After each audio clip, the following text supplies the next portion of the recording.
ਸਤਿ ਸ਼੍ਰੀ ਅਕਾਲ ਜੀ ਸਾਰਿਆਂ ਨੂੰ। ਸਵਾਗਤ ਹੈ ਅੱਜ ਦੀ ਨਵੀਂ ਕਹਾਣੀ ਵਿੱਚ।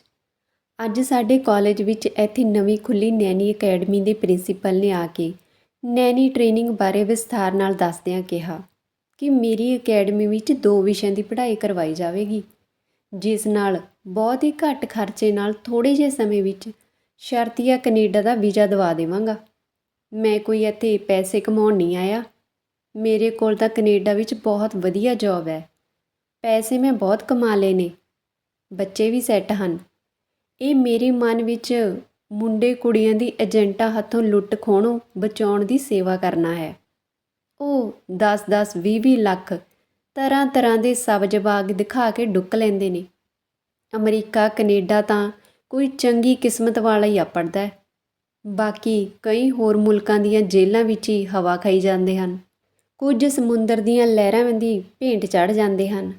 ਬਹੁਤੇ ਤਾਂ ਇੱਥੇ ਹੀ ਏਜੰਟਾਂ ਦੇ ਲਾਰਿਆਂ 'ਤੇ ਕੁੱਤੇ ਝਾਕ ਲਾਈ ਰੱਖਦੇ ਹਨ। ਨਾ ਕਿਸੇ ਪਾਸੇ ਲੱਗਦੇ ਹਨ, ਨਾ ਪੈਸੇ ਫਸੇ ਹੋਏ ਮੁੜਦੇ ਹਨ। ਹੁਣ ਤੁਸੀਂ ਸੋਚਦੇ ਹੋਵੋਗੇ, ਮੇਰੇ ਕੋਲ ਅਜਿਹੀ ਕਿਹੜੀ ਗਿੱਦੜ ਸਿੰਘੀ ਹੈ ਜਿਸ ਨਾਲ ਮੈਂ ਜਲਦੀ ਕੈਨੇਡਾ ਪਹੁੰਚਾ ਦੇਵਾਂਗਾ। ਮੈਂ ਤੁਹਾਨੂੰ ਇੱਕ ਤਾਂ ਕੈਨੇਡਾ ਵਰਗੀ ਇੰਗਲਿਸ਼ ਬੋਲਣੀ ਸਿਖਾਵਾਂਗਾ ਅਤੇ ਟੋਫਲ ਟੈਸਟ ਪਾਸ ਕਰਾਵਾਂਗਾ। ਦੂਜਾ ਨੈਣੀ ਟ੍ਰੇਨਿੰਗ ਦੇਵਾਂਗਾ। ਇਹ 6 ਮਹੀਨੇ ਵਿੱਚ ਕੈਨੇਡਾ ਤੋਂ ਮਨਜ਼ੂਰਸ਼ੁਦਾ ਕੋਰਸ ਕਰਵਾ ਕੇ ਨੈਣੀ ਟ੍ਰੇਨਿੰਗ ਦਾ ਸਰਟੀਫਿਕੇਟ ਦਿੱਤਾ ਜਾਵੇਗਾ। ਇਸ ਦੀ ਫੀਸ 50,000 ਹੈ। 4 ਲੱਖ ਸਪਾਂਸਰਸ਼ਿਪ ਦਾ ਫਾਰਮ ਭਰ ਕੇ ਵੀਜ਼ਾ ਦਵਾ ਕੇ ਕੈਨੇਡਾ ਭੇਜਣ ਦੇ ਲੱਗਣਗੇ। ਜੇ ਕੋਈ ਤੁਹਾਡਾ ਕੈਨੇਡਾ ਵਿੱਚ ਰਹਿੰਦਾ ਹੈ, ਤੁਹਾਨੂੰ ਨੈਣੀ ਲਈ ਸਪਾਂਸਰ ਕਰ ਦੇਵੇ ਤਾਂ ਖਰਚ ਅੱਧਾ ਹੋਵੇਗਾ। ਇਹ ਸਭ ਕੁਝ ਸਾਲ ਦੇ ਵਿੱਚ ਹੀ ਹੋ ਜਾਵੇਗਾ। ਕੈਨੇਡਾ ਜਾ ਕੇ 2 ਸਾਲ ਉਸ ਫੈਮਿਲੀ ਵਿੱਚ ਬੱਚਿਆਂ ਬਜ਼ੁਰਗਾਂ ਦੀ ਸਾਂਭ ਸੰਭਾਲ ਕੰਮ ਕਰਨਾ ਪੈਂਦਾ ਹੈ। 2 ਸਾਲ ਪਿੱਛੋਂ ਪੱਕਾ ਵੀਜ਼ਾ ਮਿਲ ਜਾਵੇਗਾ ਅਤੇ ਤੁਸੀਂ ਕੈਨੇਡਾ ਵਿੱਚ ਆਜ਼ਾਦ ਪੰਛੀ ਹੋਵੋਗੇ। ਆਪਣੇ ਘਰਦਿਆਂ ਨੂੰ ਵੀ ਮੰਗਵਾ ਸਕੋਗੇ। ਹੈ ਨਾ ਇਹ ਗਿੱਦੜ ਸਿੰਘੀ ਕੈਨੇਡਾ ਜਾਣ ਦੀ ਬਹੁਤ ਹੀ ਘੱਟ ਸਮੇਂ ਵਿੱਚ। ਹੁਣ ਕਿਸੇ ਨੇ ਕੋਈ ਸਵਾਲ ਪੁੱਛਣਾ ਹੋਵੇ ਤਾਂ ਪੁੱਛ ਸਕਦਾ, ਸਰ ਕੀ ਮੁੰਡੇ ਵੀ ਨੈਣੀ ਦਾ ਕੋਰਸ ਕਰ ਸਕਦੇ ਹਨ? ਘੱਟੋ ਘੱਟ ਐਜੂਕੇਸ਼ਨ ਕਿੰਨੀ ਚਾਹੀਦੀ ਆ? ਇੱਕ ਮੁੰਡੇ ਨੇ ਪੁੱਛਿਆ। ਜਿਵੇਂ ਹਸਪਤਾਲਾਂ ਵਿੱਚ ਮੇਲ ਅਤੇ ਫੀਮੇਲ ਨਰਸਾਂ ਹੁੰਦੀਆਂ ਹਨ, ਉਸੇ ਤਰ੍ਹਾਂ ਨੈਣੀਆਂ ਵੀ ਮੇਲ ਅਤੇ ਫੀਮੇਲ ਹੁੰਦੀਆਂ ਹਨ। ਨਰਸਾਂ ਮਰੀਜ਼ਾਂ ਦੀ ਹਸਪਤਾਲ ਵਿੱਚ ਸੇਵਾ ਕਰਦੀਆਂ ਹਨ। ਨੈਣੀਆਂ ਘਰਾਂ ਵਿੱਚ ਟੱਬਰਾਂ ਦੀ ਦੇਖਭਾਲ ਕਰਦੀਆਂ ਹਨ। ਤਨਖਾਹ ਵੀ ਉਹ ਫੈਮਿਲੀ ਹੀ ਦਿੰਦੀ ਹੈ। ਉੱਧਰ ਨੌਕਰ ਤਾਂ ਹੁੰਦੇ ਨਹੀਂ, ਦਫ਼ਤਰਾਂ ਵਿੱਚ ਵੀ ਕੋਈ ਚਪੜਾਸੀ ਨਹੀਂ ਹੁੰਦੇ। ਸੋ ਨੈਣੀ ਦੀ ਤਨਖਾਹ ਵੀ ਬਹੁਤ ਹੁੰਦੀ ਆ, ਪ੍ਰਿੰਸੀਪਲ ਨੇ ਵਿਸਥਾਰ ਨਾਲ ਦੱਸਿਆ। ਪਰ ਕੁੜੀਆਂ ਨੂੰ ਨੈਣੀਆਂ ਲਈ ਪਹਿਲ ਦਿੱਤੀ ਜਾਂਦੀ ਹੈ। ਸਰ ਤੁਸੀਂ ਕੁਆਲੀਫਿਕੇਸ਼ਨ ਬਾਰੇ ਦੱਸਣਾ ਤਾਂ ਹੋਰ ਗੱਲਾਂ ਵਿੱਚ ਹੀ ਭੁੱਲ ਗਏ, ਪ੍ਰੀਤੀ ਨੇ ਪੁੱਛਿਆ। ਘੱਟੋ ਘੱਟ ਪੜ੍ਹਾਈ ਹਾਈ ਸੈਕੰਡਰੀ ਪਾਰਟ 2 ਹੈ, ਪਰ ਇੰਗਲਿਸ਼ ਫਰਾਟੇਦਾਰ ਬੋਲਣੀ ਆਉਣੀ ਚਾਹੀਦੀ ਹੋਵੇ। ਉਹ ਮੈਂ ਸਿਖਾ ਦੇਵਾਂਗਾ। ਜਿਸ ਨੇ ਦਾਖਲ ਹੋਣਾ ਹਫ਼ਤੇ ਵਿੱਚ ਹੋ ਜਾਵੋ। ਬਹੁਤੀਆਂ ਸੀਟਾਂ ਨਹੀਂ, ਕੇਵਲ 25 ਹੀ ਹਨ। ਅਗਲੇ ਹਫ਼ਤੇ ਕਲਾਸ ਸ਼ੁਰੂ ਹੋ ਜਾਵੇਗੀ, ਪ੍ਰਿੰਸੀਪਲ ਨੇ ਚਾਨਣਾ ਪਾਇਆ। ਪ੍ਰੀਤੀ BA ਪਾਰਟ 2 ਵਿੱਚ ਇੱਕ ਪੇਂਡੂ ਕਾਲਜ ਵਿੱਚ ਪੜ੍ਹਦੀ ਸੀ। ਪੜ੍ਹਨ ਨੂੰ ਬਹੁਤ ਲਾਇਕ ਸੀ। ਉਸ ਦੇ ਪਿਓ ਨੇ ਤਾਂ ਅੱਗੇ ਪੜ੍ਹਾਉਣ ਤੋਂ ਨਾਂਹ ਕਰ ਦਿੱਤੀ ਸੀ, ਪਰ ਪ੍ਰਿੰਸੀਪਲ ਨੇ ਫੀਸ ਮੁਆਫ਼ ਕਰਕੇ ਦਾਖਲਾ ਦੇ ਦਿੱਤਾ ਸੀ। ਉਸ ਪਿੰਡ ਦੀਆਂ 4-5 ਕੁੜੀਆਂ ਸਾਈਕਲਾਂ 'ਤੇ ਹੀ ਪੜ੍ਹਨ ਜਾਂਦੀਆਂ ਸਨ। ਅੱਜ ਕਾਲਜੋਂ ਮੁੜਦਿਆਂ ਨੈਣੀ ਅਕੈਡਮੀ ਵਾਲੇ ਪ੍ਰਿੰਸੀਪਲ ਦੇ ਲੈਕਚਰ ਬਾਰੇ ਸਲਾਹੀਂ ਪਈਆਂ ਹੋਈਆਂ ਸਨ। ਪ੍ਰੀਤੀ ਨੇ ਗੱਲ ਤੋਰੀ, ਨੀ ਅੜੀਓ, ਮੈਨੂੰ ਤਾਂ ਇਹ ਨੈਣੀ ਟ੍ਰੇਨਿੰਗ ਬਹੁਤ ਚੰਗੀ ਲੱਗੀ ਆ। ਹੁਣ ਇੱਥੇ ਹਰ ਮੁੰਡਾ ਕੁੜੀ ਬਾਹਰ ਤਾਂ ਕਿਵੇਂ ਨਾ ਕਿਵੇਂ ਜਾਣਾ ਹੀ ਚਾਹੁੰਦਾ। ਆਪਣੇ ਲਈ ਇਹ ਢੰਗ ਚੰਗਾ, ਜੇ ਕਿਤੇ ਘਰ ਦੇ ਮੰਨ ਜਾਣ ਸਹੀ। ਪੰਮੀ ਕਹਿੰਦੀ ਜਦੋਂ ਉਹਨਾਂ ਨੂੰ ਟੱਬਰ ਦੀ ਸੇਵਾ ਕਰਨ ਬਾਰੇ ਦੱਸਾਂਗੀਆਂ, ਉਹਨਾਂ ਨੌਕਰਾਣੀ ਬਣਾ ਕੇ ਭੇਜਣ ਲਈ ਨਹੀਂ ਮੰਨਣਾ। ਉਹ ਕਮੀਨ ਪਾਉਣਾ ਹੀ ਆ, ਚੰਗਾ ਜਿਹਾ ਕੰਮ ਤਾਂ ਨਹੀਂ ਹੈ। ਗੁਰਪ੍ਰੀਤ ਚਹਿਕੀ, ਮੈਂ ਤਾਂ ਇਹ ਗੋਲਪੁਣਾ ਨਹੀਂ ਕਰ ਸਕਦੀ। ਡੈਡੀ ਕਹਿੰਦੇ ਨੇ ਮੇਰਾ ਵਿਆਹ ਤਾਂ ਬਾਹਰੋਂ ਆਏ ਮੁੰਡੇ ਨਾਲ ਹੀ ਕਰਨਾ, ਭਾਵੇਂ 20-25 ਲੱਖ ਦੇਣੇ ਹੀ ਪੈਣ। ਪਿੱਛੋਂ ਸਾਰਾ ਟੱਬਰ ਵੀ ਚਲਾ ਜਾਵੇਗਾ। ਉਹ ਤਾਂ ਹੁਣੇ ਤੋਂ ਹੀ ਪੈਸੇ ਜੋੜੀ ਜਾਂਦੇ ਹਨ। ਮੈਨੂੰ ਕਹਿੰਦੇ ਹਨ ਪੜ੍ਹੀ ਜਾਵਾਂ। ਕੈਨੇਡਾ ਅਮਰੀਕਾ ਤੋਂ ਆਏ ਮੁੰਡੇ ਬਹੁਤ ਪੜ੍ਹੀ ਲਿਖੀ ਅਤੇ ਸੋਹਣੀ ਕੁੜੀ ਲੱਭਦੇ ਨੇ। ਰੂਪ ਦੀ ਰੱਬ ਨੇ ਕੰਜੂਸੀ ਨਹੀਂ ਸੀ ਕੀਤੀ। ਘਰ ਪਹੁੰਚ ਕੇ ਪ੍ਰੀਤੀ ਮਾਂ ਨਾਲ ਕੰਮ ਵਿੱਚ ਹੱਥ ਵਟਾਉਣ ਲੱਗੀ। ਉਸ ਨੂੰ ਕੁਝ ਸੁੱਝ ਨਹੀਂ ਸੀ ਰਿਹਾ ਕਿ ਮਾਂ ਨਾਲ ਕਿਵੇਂ ਗੱਲ ਤੋਰੇ। ਬਾਪੂ ਨੇ ਤਾਂ ਮੂੰਹ 'ਤੇ ਮੱਖੀ ਨਹੀਂ ਸੀ ਬੈਠਣ ਦੇਣੀ। ਹੌਸਲਾ ਕਰਕੇ ਕਹਿਣ ਲੱਗੀ, ਬੀਜੀ ਤੇਰੇ ਨਾਲ ਇੱਕ ਸਲਾਹ ਕਰਨੀ ਆ। ਚੱਲ ਛੱਡੋ, ਕੀ ਕਰਨੀ। ਮੈਂ ਵੀ ਕਮਲੀ ਐਵੇਂ ਰੂਪੀਲੇ ਖ਼ੁਆਬ ਦੇਖਣ ਲੱਗ ਪਈ। ਮੈਂ ਕੀ, ਸਾਰੀਆਂ ਕੁੜੀਆਂ ਹੀ ਇਸ ਓਪਰੇ ਸੁਨਹਿਰੇ ਸੁਪਨੇ ਲੈਂਦੀਆਂ ਨੇ। ਪ੍ਰੀਤੀ ਤੈਨੂੰ ਕੀ ਹੋ ਗਿਆ? ਇਹ ਕੀ ਅਵੱਲੀਆਂ ਮਾਰੀ ਜਾਂਦੀ ਆ? ਮੇਰੇ ਤਾਂ ਕੱਖ ਪੱਲੇ ਨਹੀਂ ਪੈ ਰਿਹਾ। ਮਾਂ ਪੁੱਛਣ ਲੱਗੀ, ਬੀਜੀ ਜਿਹੜੀ ਚੀਜ਼ ਅਪਹੁੰਚ ਹੋਵੇ ਉਸ ਬਾਰੇ ਕੀ ਸੋਚਣਾ? ਤੇਰੇ ਨਾਲ ਕੋਈ ਸਲਾਹ ਨਹੀਂ ਕਰਨੀ, ਮੈਂ ਤਾਂ ਐਵੇਂ ਹੀ ਕਹਿ ਦਿੱਤਾ ਸੀ। ਪ੍ਰੀਤੀ ਨੇ ਗੱਲ ਟਾਲਣੀ ਚਾਹੀ। ਪ੍ਰੀਤੀ ਮਾਂ ਧੀ ਦੇ ਭੇਤ ਸਾਂਝੇ ਹੁੰਦੇ ਹਨ, ਤੂੰ ਕੁਝ ਲੁਕੋ ਨਾ। ਕੀ ਕੋਈ ਕਾਲਜ ਵਿੱਚ ਗੱਲ ਹੋ ਗਈ ਜਿਹੜੀ ਮੇਰੇ ਤੋਂ ਲੁਕਾ ਰਹੀ ਆ? ਕੀ ਕਿਸੇ ਨੇ ਰਾਹ ਵਿੱਚ ਮੰਦਾ ਚੰਗਾ ਬੋਲਿਆ?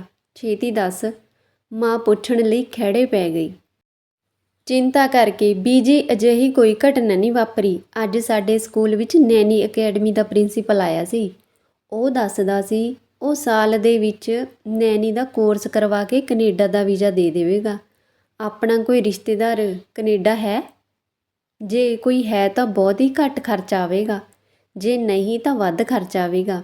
ਪ੍ਰਿੰਸੀਪਲ ਕਿਸੇ ਕੈਨੇਡਾ ਵਿੱਚ ਰਹਿੰਦੀ ਫੈਮਿਲੀ ਤੋਂ ਸਪਾਂਸਰ ਕਰਵਾ ਦੇਵੇਗਾ।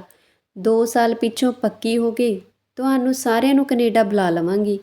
ਪ੍ਰੀਤੀ ਨੇ ਖੋਲ੍ਹ ਕੇ ਮਾਂ ਨੂੰ ਦੱਸਿਆ। ਪ੍ਰੀਤੀ, ਖਰਚਾ ਕਿੰਨਾ ਆਵੇਗਾ? ਮਾਂ ਨੇ ਸਵਾਲ ਕੀਤਾ। ਇਹੀ ਕੋਈ 4.5 ਲੱਖ। ਪਰ ਬੀਜੀ ਸਾਰਾ ਪਰਿਵਾਰ ਵੀ ਤਾਂ ਕੈਨੇਡਾ ਚਲਾ ਜਾਵੇਗਾ। ਨਾ ਧੀਏ, ਤੇਰੇ ਬਾਪੂ ਨੇ ਨਹੀਂ ਮੰਨਣਾ। ਆਪਣੇ ਵਿੱਚ ਇੰਨੀ ਪੂੰਜੀਤ ਨਹੀਂ ਇੰਨਾ ਖਰਚ ਕਰਨ ਦੀ। ਬੀਜੀ ਤੁਸੀਂ ਮੇਰੇ ਵਿਆਹ 'ਤੇ ਵੀ ਤਾਂ ਖਰਚ ਕਰਨਾ ਹੀ ਆ। ਉਹ ਖਰਚ ਨਾ ਕਰਨਾ ਪੈਣਾ। ਮੈਂ ਆਪੇ ਆਪਣੀ ਕਮਾਈ ਕਰਕੇ ਕਰਾ ਲਵਾਂਗੀ।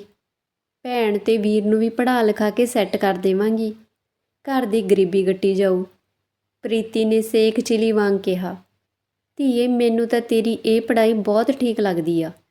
ਤੇਰੇ ਪਿਓ ਨੂੰ ਮਨਾਉਣ ਦਾ ਯਤਨ ਵੀ ਕਰਾਂਗੀ। ਅੱਗੇ ਤੇਰੇ ਭਾਗ ਬੱਚੀਏ। ਮਾਂ ਨੇ ਹੌਸਲਾ ਦਿੱਤਾ। ਰਾਤ ਨੂੰ ਰੋਟੀ ਪਾਣੀ ਤੋਂ ਵਿਹਲੇ ਹੋ ਕੇ ਪ੍ਰੀਤੀ ਦੀ ਮਾਂ ਬਸੰਤ ਕੌਰ ਨੇ ਆਪਣੇ ਘਰ ਵਾਲੇ ਰਾਮ ਸਿੰਘ ਨਾਲ ਗੱਲ ਤੋਰੀ। ਪ੍ਰੀਤੀ ਕਹਿੰਦੀ ਹੈ ਕਿ ਉਹ ਨੈਣੀ ਟ੍ਰੇਨਿੰਗ ਲੈ ਕੇ ਕੈਨੇਡਾ ਜਾਣਾ ਚਾਹੁੰਦੀ ਹੈ। ਬਹੁਤਾ ਖਰਚਾ ਨਹੀਂ ਆਉਂਦਾ, ਪਰ ਦੱਸਦੀ ਹੋਊ ਕਿੰਨਾ ਕੁ ਆਵੇਗਾ?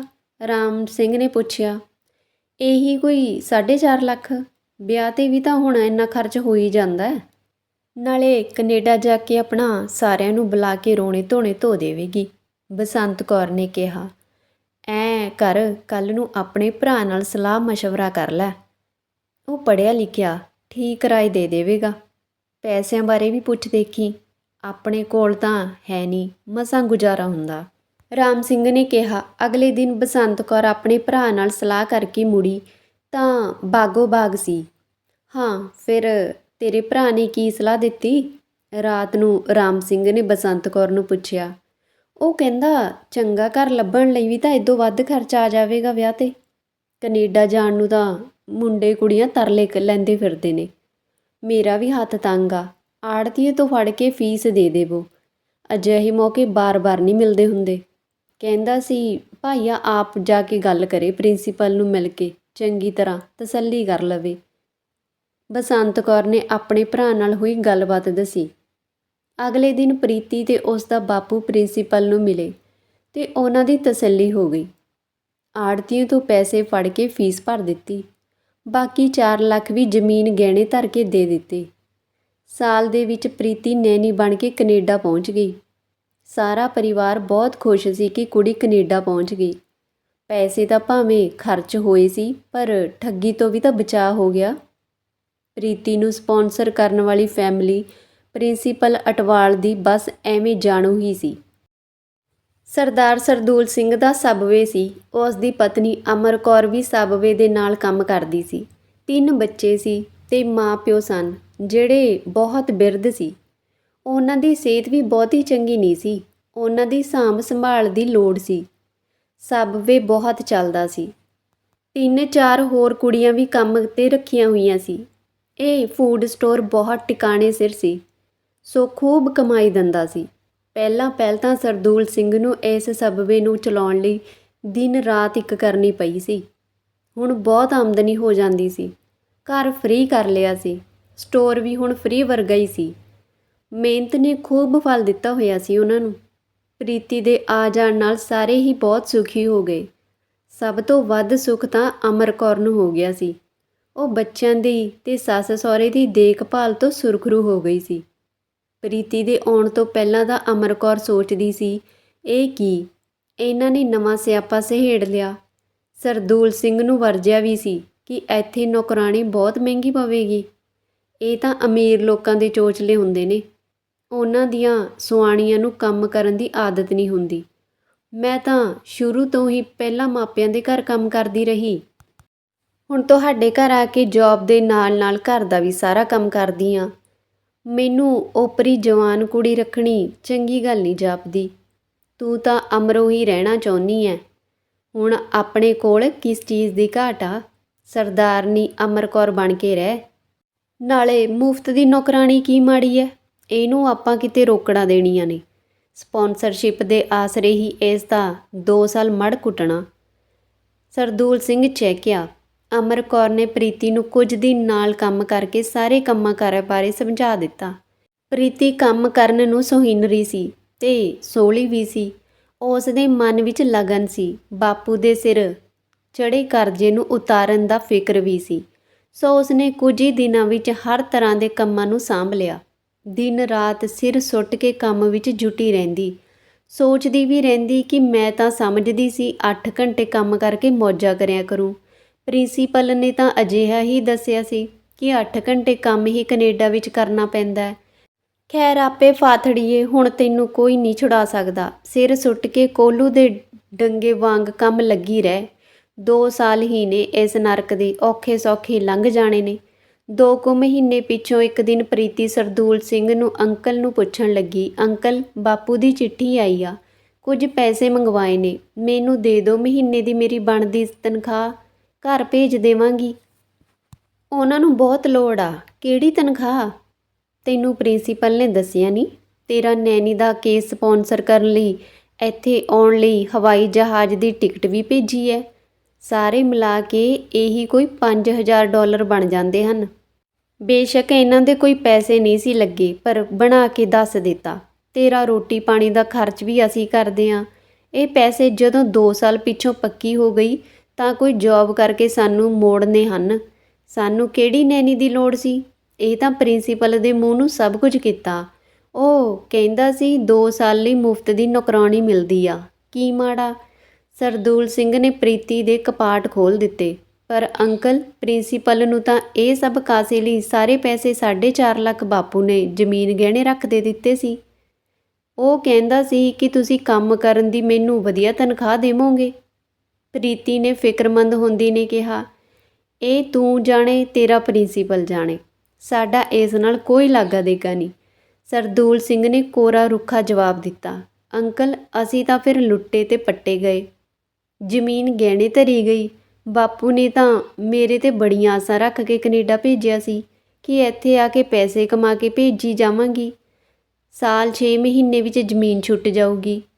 2 ਸਾਲ ਪਿੱਛੋਂ ਪੱਕੀ ਹੋ ਕੇ ਸਾਰਿਆਂ ਨੂੰ ਕੈਨੇਡਾ ਸੱਦ ਲਵਾਂਗੀ।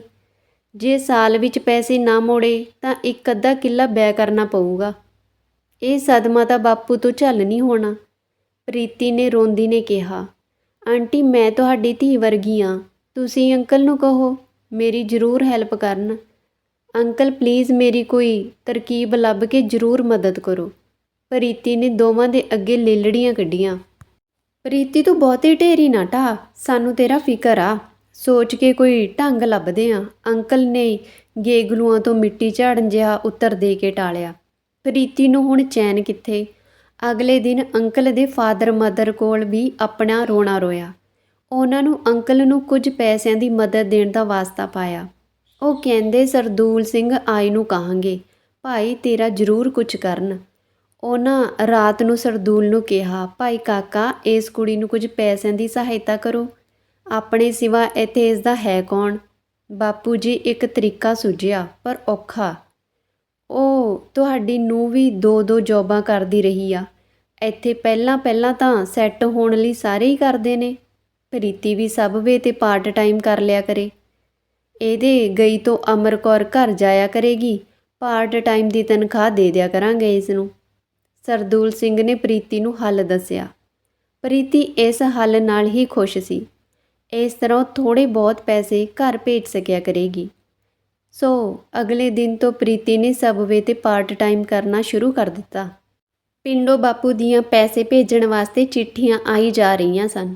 ਉਹ ਮਜਬੂਰ ਸੀ, ਅਜੇ ਕੁਝ ਨਹੀਂ ਸੀ ਕਰ ਸਕਦੀ। ਹੁਣ ਉਸ ਨੂੰ ਸਮਝ ਪੈ ਗਈ ਕਿ ਕਿਵੇਂ ਇੰਡੀਆ ਦੇ ਠੱਗ ਏਜੰਟਾਂ ਵਾਂਗ ਕੈਨੇਡਾ ਤੋਂ ਜਾ ਕੇ ਵੀ ਠੱਗ ਕਿਸਮ ਦੇ ਲੋਕ ਇਸ ਨੈਣੀ ਦੇ ਕਿੱਤੇ ਤੋਂ ਠੱਗੀ ਮਾਰ ਕੇ, ਭੋਲੀਆਂ ਭਾਲੀਆਂ ਕੁੜੀਆਂ ਨਾਲ ਠੱਗੀਆਂ ਮਾਰ ਕੇ ਅੱਗੇ ਭਰੀਆਂ ਜੇਬਾਂ ਨੂੰ ਹੋਰ ਤੋੜ ਲੈਂਦੇ ਨੇ। ਇੱਕ ਅੱਧ ਕੇਸ ਸਿਰੇ ਚੜ੍ਹਾ ਕੇ ਫਿਰ ਕਿਸੇ ਹੋਰ ਥਾਂ ਜਾ ਡੇਰਾ ਲਾਉਂਦੇ ਨੇ। ਵਾਹਵਾ ਕਮਾਈ ਕਰਕੇ ਅੰਤ ਵਿੱਚ ਕੈਨੇਡਾ ਨੂੰ ਪੱਤਰਾ ਵਾਚ ਜਾਂਦੇ ਨੇ। ਠੱਗੇ ਗਏ ਮੁੰਡੇ ਕੁੜੀਆਂ ਪਿੱਛੇ ਇਹਨਾਂ ਦੀ ਜਾਨ ਨੂੰ ਰੋਂਦੇ ਪਿੱਟਦੇ ਰਹਿੰਦੇ ਨੇ। ਖੈਰ ਮੈਂ ਤਾਂ ਅੱਧ 75 ਹੀ ਠੱਗੀ ਗਈ, ਕੁਝ ਬਚ ਗਈਆਂ। ਅਗਲਾ ਮਹੀਨਾ ਲੰਘ ਜਾਣ 'ਤੇ ਪ੍ਰੀਤੀ ਨੇ ਅੰਕਲ ਨੂੰ ਕਿਹਾ, ਅੰਕਲ ਬਾਪੂ ਦੀ ਪੈਸੇ ਲਈ ਚਿੱਠੀਆਂ ਆਈ ਜਾ ਰਹੀਆਂ ਨੇ, ਪਲੀਜ਼ ਮੈਨੂੰ 1 ਮਹੀਨੇ ਦੀ ਤਨਖਾਹ 'ਤੇ ਕੁਝ ਐਡਵਾਂਸ ਪੈਸੇ ਦੇ ਦਿਓ ਤਾਂ ਜੋ ਕੁਝ ਰਕਮ ਘਰ ਭੇਜ ਸਕਾਂ। ਜਿਵੇਂ ਆਮ ਮਾਲਕਾਂ ਦਾ ਟਾਲਣ ਦਾ ਸੁਭਾਅ ਹੁੰਦਾ, ਸਰਦੂਲ ਸਿੰਘ ਨੇ ਬਹਾਨਾ ਕੱਢ ਕੇ ਕਿਹਾ। ਪ੍ਰੀਤੀ ਇਸ ਮਹੀਨੇ ਤਾਂ ਆਮਦਨੀ ਦਾ ਹਾਲ ਮੰਦਾ ਹੀ ਰਿਹਾ। ਸਨੋ ਨੇ ਸਾਹ ਹੀ ਨਹੀਂ ਲੈਣ ਦਿੱਤਾ। ਹੁਣ ਕੁਝ ਮੌਸਮ ਠੀਕ ਹੋਇਆ, ਆਮਦਨੀ ਵਿੱਚ ਉਛਾਲਾ ਆ ਜਾਣਾ। ਸੋ ਤੈਨੂੰ ਅਗਲੇ ਮਹੀਨੇ 2 ਮਹੀਨੇ ਦੀ ਤਨਖਾਹ ਇਕੱਠੀ ਦੇ ਦੇਵਾਂਗਾ। ਇਸ ਸਮੇਂ ਵਿੱਚ ਅਮਰ ਕੌਰ 5 ਵਜੇ ਘਰ ਆ ਜਾਂਦੀ। ਪ੍ਰੀਤੀ ਸਬਵੇ 'ਤੇ ਕੰਮ ਕਰਨ ਪਹੁੰਚ ਜਾਂਦੀ ਤੇ ਬੰਦ ਕਰਨ ਤੋਂ ਪਹਿਲਾਂ ਸਫਾਈ ਆਦਿ ਦਾ ਕੰਮ 11 ਵਜੇ ਤੱਕ ਮੁਕਾ ਲੈਂਦੀ। ਇਸ ਸਮੇਂ ਤੱਕ ਸਰਦੂਲ ਸਿੰਘ ਆਪਣਾ ਹਿਸਾਬ ਕਿਤਾਬ ਦਾ ਕੰਮ ਖਤਮ ਕਰ ਲੈਂਦਾ। ਰਾਹ ਵਿੱਚ ਆਉਂਦੇ ਸਮੇਂ ਸਰਦੂਲ ਸਿੰਘ ਵੈਨ ਵਿੱਚ ਲਚਰ ਜੇ ਗਾਣੇ ਲਾ ਲੈਂਦਾ। ਕਦੇ ਕਦੇ ਪ੍ਰੀਤੀ ਵੱਲ ਖਚਰੀ ਜੀ ਹਾਸੀ ਹੱਸਦਾ ਤੇ 2 ਅਰਬੀ ਭਾਸ਼ਾ ਵਾਲੇ ਚੁਟਕੇ ਸੁਣਾ ਕੇ ਖੁਸ਼ ਹੁੰਦਾ। ਪ੍ਰੀਤੀ ਸਮਝਦੀ ਕਿ ਇਸ ਖੁੱਲ੍ਹੇ ਦੇਸ਼ ਵਿੱਚ ਅਜਿਹਾ ਚੱਲਦਾ ਹੀ ਹੋਣਾ। ਉਹ ਬੁਰਾ ਵੀ ਨਾ ਮਨਾਉਂਦੀ, ਨਾ ਹੀ ਇੰਜੋਏ ਕਰਦੀ। ਸਮਾਂ ਆਪਣੀ ਤੋਰੇ ਤੁਰਦਾ ਗਿਆ, ਪਰ ਹੌਲੀ-ਹੌਲੀ ਗੱਲ ਲਚਰ ਭਾਸ਼ਾ ਦੇ ਤੀਰਾਂ ਤੋਂ ਵੱਧਦੀ ਹੋਈ ਛੇੜਛਾੜ ਵੱਲ ਵਧਣ ਲੱਗੀ। ਹੁਣ ਪ੍ਰੀਤੀ ਨੂੰ ਅੰਕਲ ਤੋਂ ਖਤਰਾ ਮਹਿਸੂਸ ਕਰਨ ਦੇ ਨਾਲ-ਨਾਲ ਡਰ ਵੀ ਲੱਗਣ ਲੱਗਿਆ ਸੀ। ਅੰਕਲ ਦੀ ਬਜਾਏ ਕੁਝ ਹੋਰ ਦੈਂਤ ਪ੍ਰਤੀਤ ਹੋਣ ਲੱਗਿਆ ਸੀ। ਪਿੰਜਰੇ ਪਏ ਪੰਛੀ ਵਾਂਗ ਫੜਫੜਾ ਹੀ ਸਕਦੀ ਸੀ, ਇਸ ਵਿੱਚੋਂ ਫੁਰਰ ਕਰਕੇ ਉੱਡ ਨਹੀਂ ਸੀ ਸਕਦੀ। ਮਜਬੂਰ ਸੀ, ਕਿਸੇ ਕੋਲ ਫਰਿਆਦ ਵੀ ਨਹੀਂ ਸੀ ਕਰ ਸਕਦੀ। ਬਾਪੂ 'ਤੇ ਜ਼ੋਰ ਪਾ ਕੇ ਆਪ ਹੀ ਤਾਂ ਇਸ ਪਿੰਜਰੇ ਵਿੱਚ ਆ ਕੇ ਫਸੀ ਸੀ। ਹੁਣ 7 ਸਮੁੰਦਰੋਂ ਪਾਰ ਬੈਠਾ ਬਾਪੂ ਕੁਝ ਨਹੀਂ ਕਰ ਸਕਦਾ ਸੀ। ਸਰਦੂਲ ਸਿੰਘ ਨੇ 2 ਕਮਰੇ ਦੀ ਬੇਸਮੈਂਟ ਬਣਾਈ ਹੋਈ ਸੀ। ਪਹਿਲਾਂ ਤਾਂ ਇਹ ਕਿਰਾਏ 'ਤੇ ਚਾੜ੍ਹੀ ਹੋਈ ਸੀ। ਹਾਲਤ ਸੁਧਰਨ 'ਤੇ ਇਹ ਬਜ਼ੁਰਗ ਮਾਂ-ਪਿਓ ਨੂੰ ਦੇ ਦਿੱਤੀ ਗਈ। ਉਹ ਭਾਵੇਂ ਔਖ ਮਹਿਸੂਸ ਕਰਦੇ ਸੀ। ਕੈਨੇਡਾ ਵਿੱਚ ਕਿਸਮਤ ਵਾਲੇ ਮਾਪਿਆਂ ਦੀ ਹੀ ਸੇਵਾ ਹੁੰਦੀ ਹੈ। ਬਹੁਤਿਆਂ ਤੋਂ ਨੈਣ ਪ੍ਰਾਣ ਚੱਲਣ ਤੱਕ ਸੇਵਾ ਲਈ ਜਾਂਦੀ ਆ। ਉਹਨਾਂ ਨੂੰ ਬੇਬੀ ਸੀਟਿੰਗ ਕਰਵਾਉਣ ਲਈ ਹੀ ਮੰਗਵਾਇਆ ਜਾਂਦਾ ਹੈ। ਇਹ ਇੱਥੇ ਬਹੁਤ ਮਹਿੰਗੀ ਪੈਂਦੀ ਆ। ਇੱਕ ਹੋਰ ਲਾਲਚ ਵੀ ਆ, ਓਲਡ ਏਜ ਪੈਨਸ਼ਨ ਦੇ ਮਿਲਦੇ ਚੈੱਕ। ਪ੍ਰੀਤੀ ਦੇ ਆਉਣ 'ਤੇ ਦੂਜਾ ਕਮਰਾ ਬੇਸਮੈਂਟ ਦਾ ਉਸ ਨੂੰ ਦੇ ਦਿੱਤਾ ਸੀ। ਉਸ ਦੇ ਮੁੜਨ ਤੱਕ ਜੇ ਕਦੇ ਬਜ਼ੁਰਗ ਜਾਗਦੇ ਹੁੰਦੇ ਤਾਂ ਉਹਨਾਂ ਨਾਲ ਆਪਣਾ ਦੁੱਖ ਸੁੱਖ ਸਾਂਝਾ ਕਰ ਲੈਂਦੀ। ਮਹੀਨੇ ਪਿੱਛੋਂ ਘਰੋਂ ਆਈ ਚਿੱਠੀ ਵਿੱਚ ਡਰ ਪ੍ਰਗਟ ਕੀਤਾ ਸੀ ਕਿ ਜੇ ਪੈਸਿਆਂ ਦਾ ਵਿਆਜ ਨਾ ਦਿੱਤਾ ਤਾਂ ਅਗਲੇ ਸਾਲ ਜ਼ਮੀਨ ਦੇ 2 ਕਿੱਲੇ ਬੈਅ ਕਰਨੇ ਪੈਣਗੇ। ਤੁਰੰਤ ਪੈਸੇ ਭੇਜਣ ਨੂੰ ਕਿਹਾ। ਪ੍ਰੀਤੀ ਨੇ ਕੰਮ ਤੋਂ ਮੁੜਦੇ ਸਮੇਂ ਅੰਕਲ ਨੂੰ ਤਨਖਾਹ 'ਤੇ ਕੁਝ ਐਡਵਾਂਸ ਦੇਣ ਨੂੰ ਕਿਹਾ। ਕਿੰਨੇ ਨਾਲ ਸਰ ਜਾਵੇਗਾ? ਸਰਦੂਲ ਨੇ ਪੁੱਛਿਆ। ਬਾਪੂ ਨੇ 4.5 ਲੱਖ ਜ਼ਮੀਨ ਗਹਿਣੇ ਧਰ ਕੇ ਪ੍ਰਿੰਸੀਪਲ ਨੂੰ ਦਿੱਤੇ ਸਨ। ਸਾਰੇ ਹੀ ਮੋੜਨੇ ਚਾਹੁੰਦੇ ਨੇ, ਨਹੀਂ ਤਾਂ ਕੁਝ ਕਿੱਲੇ ਬੈਅ ਕਰਨੇ ਪੈਣਗੇ।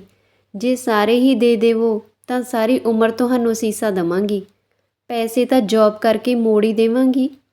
ਪ੍ਰੀਤੀ ਨੇ ਤਰਲਾ ਜਿਹਾ ਕੀਤਾ। ਇਹ ਤਾਂ $12,000 ਬਣੇ। ਇੰਨੇ ਇਕੱਠੇ ਦੇਣੇ ਤਾਂ ਬਹੁਤ ਔਖੇ ਨੇ। 1,500 ਤਾਂ ਮਿਲ ਸਕਦੇ ਨੇ। ਸਰਦੂਲ ਦਾ ਉੱਤਰ ਸੀ। ਇਸ ਤੋਂ ਵੱਧ ਤਾਂ ਮੇਰੀ ਤਨਖਾਹ ਹੀ ਬਣਦੀ ਹੈ। 2 ਮਹੀਨੇ ਤਾਂ ਸਟੋਰ 'ਤੇ ਕੰਮ ਕਰਦੀ ਨੂੰ ਹੋ ਗਏ। ਘਰ ਦਾ ਕੰਮ ਵੀ ਕਰਦੀ ਨੂੰ 6 ਮਹੀਨੇ ਹੋ ਚੱਲੇ। ਪ੍ਰੀਤੀ ਨੇ ਅਟੇ ਸਟੇ ਜਿਹੇ ਹਿਸਾਬ ਲਾ ਕੇ ਦੱਸਿਆ। ਬੱਲੇ ਨਹੀਂ ਹਿਸਾਬਣੇ, ਐਨੇ ਕਿਹੜੇ ਹਿਸਾਬ ਨਾਲ ਬਣਾ ਲਏ? ਚੱਲ ਛੱਡ ਇਹ ਹਿਸਾਬੀ ਗੱਲਾਂ। ਇੱਕ ਸ਼ਰਤ 'ਤੇ ਸਾਰੇ ਮਿਲ ਸਕਦੇ ਨੇ। ਤੂੰ ਹੁਣ ਨਿਆਣੀ ਨਹੀਂ, ਮੇਰਾ ਇਸ਼ਾਰਾ ਸਮਝ ਹੀ ਗਈ ਹੋਵੇਂਗੀ। ਕੱਲ੍ਹ ਹੀ ਮਿਲ ਸਕਦੇ ਹਨ। ਸਰਦੂਲ ਸਿੰਘ ਨੇ ਬੁਝਾਰਤ ਪਾਈ। ਪ੍ਰੀਤੀ ਨੂੰ ਸਮਝ ਆਈ ਜਾਂ ਨਹੀਂ, ਉਸ ਨੇ ਸਮਝਣ ਦੀ ਕੋਸ਼ਿਸ਼ ਹੀ ਨਾ ਕੀਤੀ। ਉਸ ਨੇ ਕੋਈ ਉੱਤਰ ਨਾ ਦਿੱਤਾ।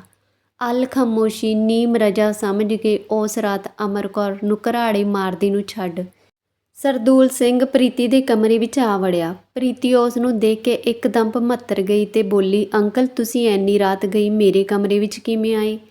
ਮੈਂ ਕਿਹਾ ਪੈਸੇ ਦੇਣੇ ਪੱਕੇ ਕਰ ਆਵਾਂ। ਮੈਂ ਸਮਝੀ ਨਹੀਂ, ਪ੍ਰੀਤੀ ਪੁੱਛਣ ਲੱਗੀ। ਸਰਦੂਲ ਸਿੰਘ ਨੇ ਮੂੰਹ ਅੱਗੇ ਉਂਗਲੀ ਰੱਖ ਕੇ ਚੁੱਪ ਰਹਿਣ ਦਾ ਇਸ਼ਾਰਾ ਕਰਦਿਆਂ ਲਾਈਟ ਬੁਝਾ ਦਿੱਤੀ। ਪ੍ਰੀਤੀ ਅੱਗੇ ਹੁਣ ਸਾਰੇ ਰਸਤੇ ਬੰਦ ਸਨ। ਉਹ ਇੱਕ ਹਨੇਰੀ ਸੁਰੰਗ ਵਿੱਚ ਫਸ ਚੁੱਕੀ ਸੀ, ਜਿਸ ਦਾ ਦੂਸਰਾ ਸਿਰਾ ਅਦਿੱਖ ਸੀ। ਸ਼ੋਰ ਪਾਉਣਾ ਬੇਅਰਥ ਸੀ।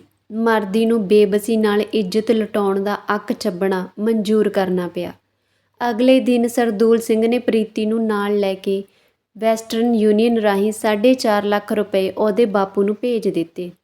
ਕੁਝ ਦਿਨਾਂ ਪਿੱਛੋਂ ਬਾਪੂ ਦੀ ਚਿੱਠੀ ਆ ਗਈ ਤੇ ਲਿਖਿਆ ਸੀ, ਧੀਏ ਤੂੰ ਮੇਰਾ ਸ਼ੇਰ ਪੁੱਤ ਬਣ ਕੇ ਮੇਰਾ ਸਾਰਾ ਭਾਰ ਹੌਲਾ ਕਰ ਦਿੱਤਾ ਤੇ ਮੈਨੂੰ ਜਿਉਂਦਿਆਂ ਵਿੱਚ ਕਰ ਦਿੱਤਾ ਹੈ। ਉਹ ਚਿੱਠੀ ਪੜ੍ਹ ਕੇ ਉਹ ਰੋਣ ਲੱਗੀ ਤੇ ਦਿਲ ਵਿੱਚ ਕਹਿਣ ਲੱਗੀ, ਬਾਪੂ ਤੂੰ ਤਾਂ ਜਿਉ ਪਿਆ ਪਰ ਤੇਰੀ ਧੀ ਨਾ ਜਿਉਂਦਿਆਂ ਵਿੱਚ ਹੈ ਨਾ ਮਰਿਆਂ ਵਿੱਚ। ਤੇਰੀ ਧੀ ਨੂੰ ਕੈਨੇਡਾ ਦਾ ਦੈਂਤ ਨਿਕਲ ਗਿਆ। ਸੋਚਣ ਲੱਗੀ ਹੁਣ ਜੀ ਕੇ ਕੀ ਕਰਨਾ। ਫਿਰ ਦੂਸਰੇ ਪਲ ਸੋਚ ਪਲਟਦੀ, ਮਰਨ ਨਾਲ ਤਾਂ ਸਰਦੁੱਲੇ ਵਰਗੇ ਵੈਸ਼ੀ ਅਜਿਹੇ ਕਾਰੇ ਕਰਦੇ ਹੀ ਰਹਿਣਗੇ ਜੋ ਕੁਝ ਮੇਰੇ ਨਾਲ ਕੀਤਾ। ਹੁਣ ਅੰਕਲ ਵਾਲਾ ਪਵਿੱਤਰ ਰਿਸ਼ਤਾ ਤਾਂ ਕਲੰਕਿਤ ਹੋ ਹੀ ਚੁੱਕਿਆ। ਇਹ ਭਾਣਾ ਮੰਨ ਕੇ ਹੁਣ ਬਦਲਾ ਲੈਣ ਦੀ ਸਕੀਮਾਂ ਸੋਚਦੀ ਰਹਿੰਦੀ। ਸਬਵੇ ਤੇ ਇੱਕ ਹੋਰ ਪੰਜਾਬੀ ਕੁੜੀ ਜੀਤੀ ਵੀ ਫੁੱਲ ਟਾਈਮ ਕਰਦੀ ਸੀ। ਵਿਹਲੇ ਸਮੇਂ ਵਿੱਚ ਉਸ ਤੋਂ ਕੈਨੇਡਾ ਬਾਰੇ ਪੁੱਛਦੀ ਰਹਿੰਦੀ। ਜੀਤੀ ਆਈ ਨੂੰ 10-12 ਸਾਲ ਹੋ ਗਏ ਸਨ। ਦੁਖੀ ਮਨ ਆਪਣਾ ਦੁੱਖ ਦੂਜੇ ਨਾਲ ਸਾਂਝਾ ਕਰਨ ਲਈ ਉਤਾਵਲਾ ਹੁੰਦਾ। ਜੀਤੀ ਨੇ ਵੀ ਆਪਣੀ ਦੁੱਖ ਭਰੀ ਦਾਸਤਾਨ ਸੁਣਾ ਕੇ ਪ੍ਰੀਤੀ ਦੇ ਹੋਸ਼ ਹੀ ਗੁੰਮ ਕਰ ਦਿੱਤੇ। ਉਹ ਤਾਂ ਸਮਝਦੀ ਸੀ ਕਿ ਉਹੀ ਦੁਖੀ ਆ, ਪਰ ਦੁਖੀਆ ਸਭ ਸੰਸਾਰ। ਜੀਤੀ ਨੇ ਆਪਣੀ ਹੱਡ-ਬੀਤੀ ਸੁਣਾਉਂਦਿਆਂ ਦੱਸਿਆ, ਉਸ ਨੇ ਆਪਣੇ ਹਸਬੈਂਡ ਨੂੰ ਇੰਡੀਆ ਤੋਂ ਵਿਆਹ ਕਰਵਾ ਕੇ ਲਿਆਂਦਾ ਸੀ। ਉਹ ਪੜ੍ਹਨਾ ਚਾਹੁੰਦਾ ਸੀ ਤਾਂ ਜੋ ਫੈਕਟਰੀਆਂ ਵਿੱਚ ਧੱਕੇ ਨਾ ਖਾਵੇ। ਮੈਂ ਵੀ ਠੀਕ ਹੀ ਸਮਝਿਆ। 2-2 ਜੋਬਾਂ ਕਰਕੇ ਉਸ ਨੂੰ ਪੜ੍ਹਾਇਆ। ਪੜ੍ਹ ਕੇ ਜਦੋਂ ਚੰਗੀ ਨੌਕਰੀ ਮਿਲ ਗਈ ਤਾਂ ਮੇਰੇ ਵਿੱਚ ਨੁਕਸ ਹੀ ਨੁਕਸ ਦਿਸਣ ਲੱਗ ਪਈ ਸੀ। ਗੁਣ ਕੋਈ ਵੀ ਨਾ ਰਿਹਾ। ਕਹੇ ਮੈਂ ਅਨਪੜ੍ਹ ਉੱਜੜਾਂ, ਨਾਲ ਜਾਂਦੀ ਸੋਹਣੀ ਨਹੀਂ ਲੱਗਦੀ। ਮੈਨੂੰ ਸੁਸਾਇਟੀ ਵਿੱਚ ਉੱਠਣਾ ਬੈਠਣਾ ਨਹੀਂ ਆਉਂਦਾ। ਬੇਅਕਲ ਤੇ ਮੂਰਖਾਂ। 2 ਬੇਟੀਆਂ ਨੇ, ਉਹਨਾਂ ਦੀ ਪਰਵਰਿਸ਼ ਠੀਕ ਢੰਗ ਨਾਲ ਨਹੀਂ ਕਰ ਰਹੀ। ਜਿਵੇਂ ਬੱਚਿਆਂ ਦੀ ਸਾਂਭ ਸੰਭਾਲ ਦਾ ਕੰਮ ਇਕੱਲਾ ਮਾਂ ਦਾ ਹੀ ਜ਼ਿੰਮੇਵਾਰ ਹੁੰਦੀ ਹੈ ਅਤੇ ਪਿਓ ਜਿੱਥੇ ਮਰਜ਼ੀ ਖੇ ਖਾਂਦਾ ਤੁਰਿਆ ਫਿਰੇ। 2 ਨੰਨੀਆਂ ਮੁੰਨੀਆਂ ਬੱਚਿਆਂ ਦਾ ਵੀ ਖਿਆਲ ਨਾ ਕੀਤਾ ਤੇ ਮੇਰੀ ਸੌਂਕਣ ਲੱਭ ਕੇ ਤੇ ਮੈਨੂੰ ਛੱਡ ਕੇ ਉਹ ਗਿਆ। ਹੁਣ ਬੇਟੀਆਂ ਵੀ ਮੇਰੇ ਨਾਲ ਉਸ ਦੀ ਜਾਨ ਨੂੰ ਰੋਂਦੀਆਂ ਨੇ। ਮੈਂ ਤਾਂ ਕਹਿੰਦੀ ਹਾਂ ਉਸ ਨੂੰ ਕਿਤੇ ਢੋਈ ਨਾ ਮਿਲੇ। ਬੱਚਿਆਂ ਦੀਆਂ ਆਹਾਂ ਪੈਣ ਗਰਕ ਜਾਣੇ ਨੂੰ। ਫੇਰ ਤਾਂ ਤੁਹਾਡਾ ਤਲਾਕ ਹੋ ਗਿਆ ਹੋਵੇਗਾ, ਪ੍ਰੀਤੀ ਨੇ ਜਾਣਨਾ ਚਾਹਿਆ। ਤਲਾਕ ਦੇ ਦੇਵੇ ਤਾਂ ਮੈਨੂੰ ਸੌਖਾ ਸਾਹ ਆ ਜਾਵੇ। ਬੱਚਿਆਂ ਨੂੰ ਖਰਚ ਤਾਂ ਦਊਗਾ। ਜੀਤੀ ਨੇ ਮਨ ਦੇ ਜ਼ਖਮ ਹੋਰ ਉਚੇੜੇ। ਪ੍ਰੀਤੀ ਨੂੰ ਵਿਆਹ ਬਾਰੇ ਸੁਚੇਤ ਵੀ ਕੀਤਾ ਕਿ ਬਹੁਤੀ ਸੋਚ ਵਿਚਾਰ ਕੇ ਸਾਵਧਾਨੀ ਵਰਤੇ। ਭਾਵੇਂ ਪਤਾ ਕੁਝ ਨਹੀਂ ਲੱਗਦਾ, ਵਿਆਹ ਤੋਂ ਪਹਿਲਾਂ ਹਰ ਕੁੜੀ ਸੋਹਣੀ ਤੇ ਸੁੰਗੜੀ ਹੁੰਦੀ ਆ। ਬਾਹਰ ਆਉਣ ਲਈ ਅੰਨੀ ਕਾਣੀ ਕਬੂਲ ਕਰਕੇ ਸਭ ਕੁਝ ਮੰਨ ਜਾਂਦੇ ਨੇ। ਵਿਆਹ ਵੇਲੇ ਵੀ ਮੈਂ ਸੁੰਗੜ ਤੇ ਪਰੀ ਜਾਪਦੀ ਸੀ ਤੇ ਝੱਟ ਹਾਂ ਕਰ ਦਿੱਤੀ ਸੀ। ਪ੍ਰੀਤੀ ਆਪਣਾ ਦੁੱਖ ਜੀਤੀ ਨਾਲ ਦੁਚਿੱਤੀ ਵਿੱਚ ਹੋਣ ਕਰਕੇ ਸਾਂਝਾ ਕਰਨਾ ਚਾਹੁੰਦੀ ਹੋਈ ਅਜੇ ਨਾ ਕਰ ਸਕੀ। ਇਹ ਜ਼ਰੂਰੀ ਕਿਹਾ ਕਿ ਕੈਨੇਡਾ ਆ ਕੇ ਮਰਦ ਇੱਥੋਂ ਦੀ ਸੱਭਿਅਤਾ ਵਿੱਚ ਰੰਗੇ ਜਾਂਦੇ ਨੇ ਤੇ ਨਾ ਆਪਣੀ ਉਮਰ ਦੇਖਦੇ ਨੇ ਤੇ ਨਾ ਰਿਸ਼ਤਿਆਂ ਦਾ ਧਿਆਨ ਰੱਖਦੇ ਨੇ। ਪ੍ਰੀਤੀ ਦਾ ਹੁਣ ਪਹਿਲਾ ਨਿਸ਼ਾਨਾ 2 ਸਾਲ ਦਾ ਸਮਾਂ ਪੂਰਾ ਕਰਨ ਦੇ ਨਾਲ-ਨਾਲ ਸਰਦੂਲ ਸਿੰਘ ਦਾ ਖਾਨਾ ਖਰਾਬ ਕਰਨਾ ਸੀ ਤੇ ਬਦਲਾ ਵੀ ਲੈਣ ਦਾ ਸੀ। ਹੁਣ ਉਹ ਪਹਿਲੀ ਪ੍ਰੀਤੀ ਨਹੀਂ ਸੀ ਰਹੀ। ਘਰ ਦੇ ਕੰਮ-ਕਾਜ ਵੱਲੋਂ ਵੀ ਘੇਸ ਮਾਰਨ ਲੱਗੀ ਸੀ। ਚਲਾਵਾਂ ਜਿਹਾ ਕੰਮ ਕਰਦੀ ਅਮਰ ਕੌਰ ਦੇ ਟੋਕਣ ਦੇ ਅੱਗੇ ਜਵਾਬ ਮੋੜਨ ਲੱਗ ਪਈ ਸੀ। ਮੈਂ ਤੁਹਾਡੀ ਨੌਕਰਾਣੀ ਨਹੀਂ। ਜੇ ਨੈਣੀ ਵਾਲੀ ਤਨਖਾਹ ਦੇਣੀ ਹੈ ਤਾਂ ਹੀ ਨੌਕਰ ਬਣ ਕੇ ਠੀਕ ਤਰ੍ਹਾਂ ਸਾਰੇ ਕੰਮ ਕਰੂੰਗੀ। ਬੜੀ ਜ਼ਬਾਨ ਚਲਾਉਣ ਲੱਗ ਪਈ ਹੈ। ਹੋਰ ਤੂੰ ਕੀ ਹੈ? ਜੇ ਨੌਕਰਾਣੀ ਨਹੀਂ, ਕੰਮ ਚੱਜ ਨਾਲ ਨਹੀਂ ਕਰਨਾ ਤਾਂ ਭਜਾ ਵੀ ਦੇਵਾਂਗੀ। ਫੇਰ ਫਿਰੇਂਗੀ ਧੱਕੇ ਖਾਂਦੀ। ਅਮਰ ਕੌਰ ਰੋਹ ਪਾਉਂਦੀ। ਇਹ ਤੂੰ ਆਪਣੇ ਘਰ ਵਾਲੇ ਨੂੰ ਪੁੱਛ, ਮੈਨੂੰ ਕੀ ਪੁੱਛਦੀ ਆ? ਤੂੰ ਕੌਣ ਹੁੰਨੀ ਐ ਮੈਨੂੰ ਭਜਾਉਣ ਵਾਲੀ? ਕਿਤੇ ਤੈਨੂੰ ਹੀ ਨਾ ਭੱਜਣਾ ਪੈ ਜਾਵੇ। ਤੂੰ ਆਪਣੀ ਖੈਰ ਮਨਾ। ਪ੍ਰੀਤੀ ਹੁਣ ਟਕਾ ਦੇ ਕੇ ਉੱਤਰ ਦਿੰਦੀ। ਅਗਲੇ ਦਿਨ ਅਮਰ ਕੌਰ ਨੇ ਕੰਮ 'ਤੇ ਆਪਣੇ ਘਰ ਵਾਲੇ ਨਾਲ ਗੱਲ ਤੋਰੀ। ਸਰਦਾਰ ਜੀ, ਪ੍ਰੀਤੀ ਨੂੰ ਤਾਂ ਹੁਣ ਕੀੜੀ ਵਾਂਗ ਖੱਬ ਨਿਕਲ ਆਏ ਨੇ। ਅੱਗਿਓਂ ਲੁਤਰ ਜ਼ਬਾਨ ਚਲਾਉਂਦੀ ਐ, ਕਹਿੰਦੀ ਐ ਮੈਂ ਨੌਕਰਾਣੀ ਨਹੀਂ। ਹੋਰ ਉਹ ਕੀ ਆ? ਤੂੰ ਵੀ ਕਮਲੀ ਐ। ਆਪਾਂ ਕਿਹੜੀਆਂ ਉਹਨੂੰ ਨੈਣੀ ਦੀਆਂ ਰੋਕੜਾਂ ਦਿੰਦੇ ਆ, ਸੁੱਕੀ ਉਹਦੀ ਢੂਈ ਕੁੱਟਦੇ ਆ। ਉਹਨੂੰ ਪਤਾ ਨਹੀਂ, ਉਹ ਤਾਂ ਆਪਾਂ ਤੋਂ ਨੈਣੀ ਦੀ ਬਣਦੀ ਤਨਖਾਹ ਲੈ ਸਕਦੀ ਆ। ਮੂਰਖ ਨਾ ਬਣੀ, ਐਵੇਂ ਬਹੁਤੀ ਟੋਕ ਟਕਾਈ ਕਰਨ ਲੱਗ ਜਾਵੀਂ। ਆਪ ਵੀ ਜਿੰਨਾ ਕੰਮ ਨਾਲ ਕਰਾ ਸਕੇ ਕਰਿਆ ਕਰ। ਕੰਮ ਕਰਨ ਨਾਲ ਤੇਰਾ ਕੁਝ ਘਸਦਾ ਨਹੀਂ। ਸਰਦੂਲ ਨੇ ਉਲਟਾ ਅਮਰ ਕੌਰ ਦੇ ਹੀ ਕੰਨ ਖਿੱਚੇ। ਪ੍ਰੀਤੀ ਨੂੰ ਕੁਝ ਨਾ ਕਹਿਣ ਤੇ ਸਗੋਂ ਉਲਟਾ ਉਸ ਨੂੰ ਮੱਤਾ ਦੇਣਾ ਅਮਰ ਕੌਰ ਨੂੰ ਬੜਾ ਅਜੀਬ ਲੱਗਿਆ।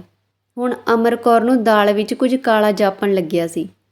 ਉਸ ਨੂੰ ਪ੍ਰੀਤੀ ਸੌਂਕਣ ਵਾਲੀ ਥਾਂ ਲੈਂਦੀ ਮਹਿਸੂਸ ਹੋਣ ਲੱਗੀ। ਸੰਬੰਧਾਂ 'ਤੇ ਸ਼ੱਕ ਹੋਣ 'ਤੇ ਉਹਨਾਂ ਦੀ ਥਿੜਕ ਰੱਖਣ ਲੱਗੀ। ਇੱਕ ਰਾਤ ਉਹਨਾਂ ਦੇ ਆਉਣ ਵੇਲੇ ਸੁੱਤੇ ਹੋਣ ਦਾ ਬਹਾਨਾ ਕਰਕੇ ਮੂੰਹ 'ਤੇ ਕੱਪੜਾ ਲੈ ਕੇ ਪੈ ਗਈ ਤੇ ਸਰਦੂਲ ਸਿੰਘ ਨੂੰ ਪਾੜ ਵਿੱਚ ਜਾ ਫੜਿਆ। ਅਮਰ ਕੌਰ ਪ੍ਰੀਤੀ ਨੂੰ ਗਾਲਾਂ ਕੱਢਦੀ ਤੇ ਕੁੱਟਦੀ ਘਰ ਵਾਲੇ ਨੂੰ ਵੀ ਬੁਰਾ ਭਲਾ ਕਹਿੰਦੀ ਪੈ ਗਈ। ਗੱਲ ਅਜੇ ਉਸ ਦੇ ਮੂੰਹ ਵਿੱਚ ਹੀ ਸੀ ਕਿ ਕਾੜ ਕਰਦਾ ਥੱਪੜ ਉਹਦੇ ਮੂੰਹ 'ਤੇ ਵੱਜਿਆ। ਗੁੱਤੋਂ ਫੜ ਕੇ ਘਸੀਟਦਾ ਸਰਦੂਲ ਸਿੰਘ ਉੱਪਰ ਆਪਣੇ ਬੈੱਡਰੂਮ ਵਿੱਚ ਲੈ ਗਿਆ। ਕਮਰੇ ਵਿੱਚ ਜਾ ਕੇ ਹੋਰ ਮੁਰੰਮਤ ਕੀਤੀ। ਗੁੱਸੇ ਵਿੱਚ ਉੱਚੀ ਉੱਚੀ ਗਾਲਾਂ ਕੱਢਣ ਲੱਗਿਆ। ਕੁੱਤੀਏ, ਤੇਰੀ ਇਹ ਮਜਾਲ। ਅਮਰ ਕੌਰ ਭੌਰ ਹੋਈ ਉੱਚੀ ਉੱਚੀ ਚੀਕਾਂ ਮਾਰਨ ਲੱਗੀ। ਰੌਲੇ ਨਾਲ ਬੱਚੇ ਜਾਗ ਪਏ ਤੇ ਡਰ ਗਏ। ਮਾਂ 'ਤੇ ਕੁੱਟ ਪੈਂਦੀ ਉਸ ਨੂੰ ਰੋਂਦੀ ਦੇਖ ਕੇ ਵੱਡੇ ਮੁੰਡੇ ਨੇ ਟੈਲੀਫੋਨ 'ਤੇ 911 ਨੰਬਰ ਘੁਮਾ ਦਿੱਤਾ। ਝੱਟ ਪੁਲਿਸ ਆ ਗਈ। ਪੁੱਛਗਿੱਛ ਕਰਕੇ ਸਰਦੂਲ ਸਿੰਘ ਨੂੰ ਫੜ ਕੇ ਲੈ ਗਈ।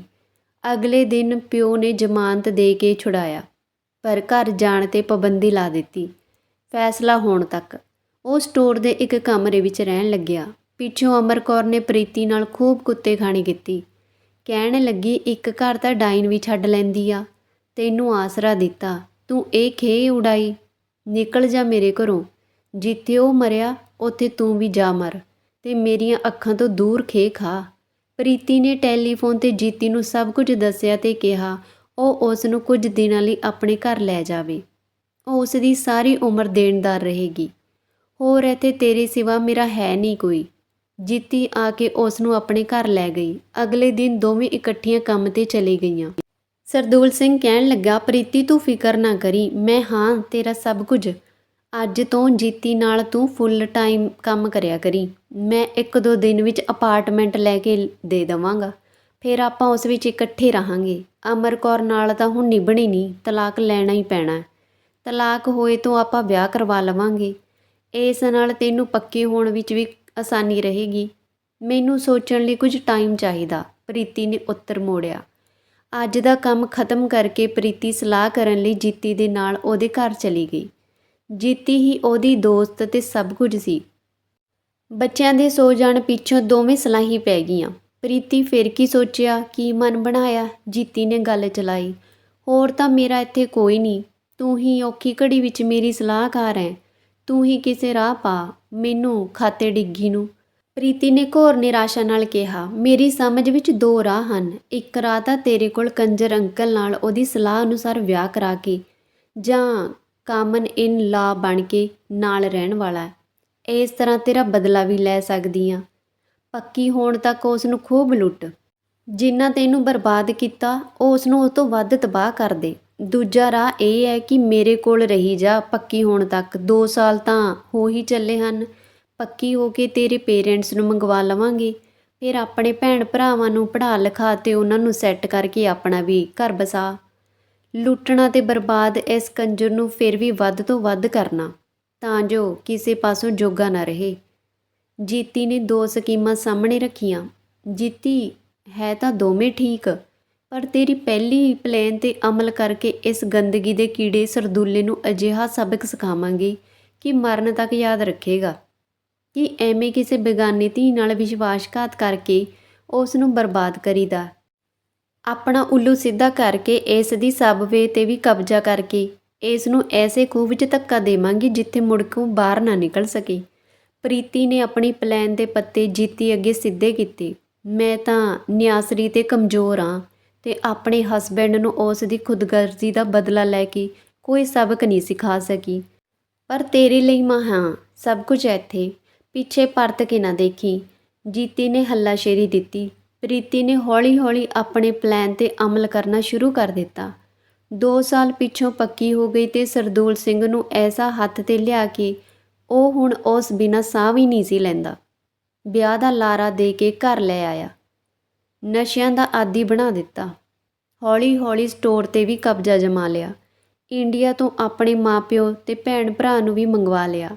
ਕੁਝ ਹੋਰ ਸਮਾਂ ਬੀਤਣ 'ਤੇ ਸਰਦੂਲ ਸਿੰਘ ਨੂੰ ਮਾਰ-ਕੁੱਟ ਕਰਨ ਦਾ ਇਲਜ਼ਾਮ ਲਾ ਕੇ ਪੁਲਿਸ ਸੱਦ ਕੇ ਘਰੋਂ ਵੀ ਕੂੜੇ ਵਾਂਗ ਬਾਹਰ ਸੁੱਟ ਦਿੱਤਾ। ਹੋਰ 2 ਕੁ ਸਾਲ ਪਿੱਛੋਂ ਸਾਰਾ ਪਰਿਵਾਰ ਇੰਡੀਆ ਗਿਆ। ਪ੍ਰੀਤੀ ਨੇ ਇੱਕ ਤਕੜੇ ਰੱਜੇ-ਪੁੱਜੇ ਘਰ ਦੇ 10ਵੀਂ ਪਾਸ ਵੇਲੜ ਸਾਹਿਬਜ਼ਾਦੇ ਨਾਲ ਸ਼ਾਨਦਾਰ ਵਿਆਹ ਰਚਾਇਆ। ਸਾਰਾ ਵਿਆਹ ਦਾ ਖਰਚ ਵੀ ਮੁੰਡੇ ਵਾਲਿਆਂ ਤੋਂ ਹੀ ਕਰਵਾਇਆ ਤੇ 15 ਲੱਖ ਨਗਦ ਵੀ ਡੱਕਿਆ। ਮਹੀਨਾ ਭਰ ਐਸ਼ ਕਰਕੇ ਕੈਨੇਡਾ ਪਰਤ ਆਈ।